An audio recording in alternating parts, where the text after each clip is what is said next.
આપણા આ આખો પ્રસંગ એક હાથે ઉપાડી તમે જોયું હશે દરેક કમિટીના મેમ્બરો ગાદલા ચડાવવાથી માંડીને ઉતરવાથી માંડીને રસોડાથી માંડીને બધા કામ કરતા એટલે ફરી વખત હું આપની કમિટીનો પણ આપણા સમાજ તરફથી દિલથી આભાર વ્યક્ત કરું છું.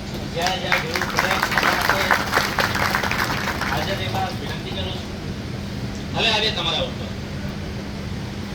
આ કોલ લેટર છે, એની અંદર જે સૂચનાઓ છે ને આપણે કમ્પલસરી વાંચવા. કોલ લેટરમાં 4-5 સૂચનાઓ વાંચી લીધી પછી કોલ લેટર મૂકી લીધું એવું ક્યારેય નહીં કરવા. એ સૂચનાઓ આ પોલીસની પરીક્ષા છે. પોલીસ ખાતું એટલે ડિસિપ્લિન ખાતું.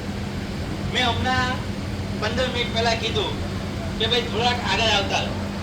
આ બાજુથી પણ કીધું થોડાક આગળ આવતા રહો. પણ પેલું ખવાઈ ગયા છે, નો ડાઉટ. થોડીક ભાઈઓએ મહેનત પણ કરી છે, થાકે લાગ્યો છે, નો ડાઉટ. પરંતુ તમે જે ખાતાની અંદર નોકરી કરવા જઈ રહ્યા છો એ ખાતાની અંદર રાત દિવસ કે પછી ખાધું પીધા વગર કોઈ પણ પ્રકારનું જોવામાં આવશે નહીં. તમે એમ કહેશો કે ભાઈ રાત છે, રાતના 2 વાગે છે, હું નહીં આવી શકું, તો આ ડિપાર્ટમેન્ટમાં નહીં ચાલે. બહુ જ સ્ટ્રિક્ટલી ડિસિપ્લિન ખાતું આ ખાતું છે અને તો જ આપણા બધાની સુરક્ષા આ પોલીસ ખાતું કરી શકે. જો આ ખાતામાં લાલિયાવાડી હોય તો આપણે શાંતિથી રહી શકીએ નહીં.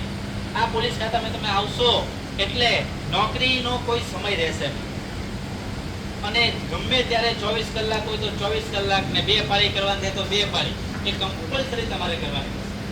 બિલકુલ આળસ તો કરવાની થશે નહીં. પછી આપણે પેલું 8 વાગે ખાઈને ગામડે સુઈ જવાની આદત હોય ને કે ભાઈ 7 વાગે તો ખાઈ લેવાનું, મારે 7 વાગે ખાવાનું જોઈએ નહીં.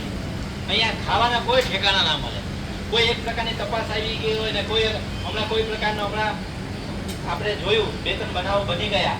એ બનાવમાં તમારો જો બંદોબસ્ત હોય તો તમારે ખડે પગે દેશ માટે સુરક્ષા કરવા માટે અને એની સલામતી માટે તમારે ખડે પગે ઉભું રહેવાનું છે. અને આ પોલીસ કર્મચારીઓ આ ડિપાર્ટમેન્ટ આ ખડે પગે ઊભા છે ને અને એમાં હવે તમે આવશો અને તમારી જાત માટે જ તમારે તાળી પાડવાની છે. અને તમે ઊભા રહેશો ને ત્યારે શાંતિની પબ્લિક બીજી છે ને જે દિવસે પોલીસ આળસ કરી ગઈ ને તે દિવસે આપણે જીવન જીવવામાં મુશ્કેલી ઊભી થઈ જવાની છે. એટલે પોલીસનું ખાતું જેટલું ડિસિપ્લિન ને કડક છે અને થાય એટલા માટું આપણે સારું છે કહેવાનું.